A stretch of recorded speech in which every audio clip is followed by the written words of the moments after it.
I was part of the team IV Drip. We were a freshman design team that started off as a freshman design class. The problem that we were to tackle was to regulate the flow of IV fluid delivered to a patient in the developing world. And the problem was basically that 1.5 million children die due to dehydration annually in the developing world. Unfortunately, because of the low resources there, they can't monitor children as they receive IV therapy. And oftentimes, children who come in for rehydration therapy get overhydrated. And this is obviously a terrible risk. Overhydration can cause death. And so what we needed to do was to create a device which would autonomously regulate the flow of fluid to a child and shut off fluid after a certain point.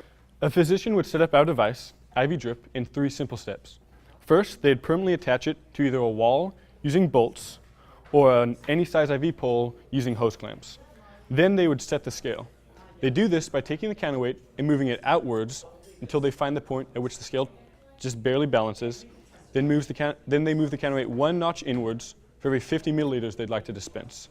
So that was 3 notches, 150 milliliters.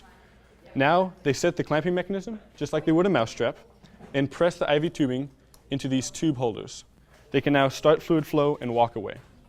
Once the appropriate amount of fluid has been dispensed, the scale will tip, striking the clamping mechanism, which then takes the IV tubing and folds it into a V-shaped kink. This V-shaped kink stops fluid flow just like crimping a garden hose might. Our professor last semester was really, she just loved the idea of having a mousetrap, especially on a medical device. It's not something you would really associate with in a hospital or anything. Last semester we actually had 2 mousetraps, which we were able to whittle down to 1. We started out with 1, we brought it up to 2 and brought it back down to 1. I've definitely learned a lot from this class because there was so much trial and error. Partly because we were a freshman design class and partly just because that's how engineering works.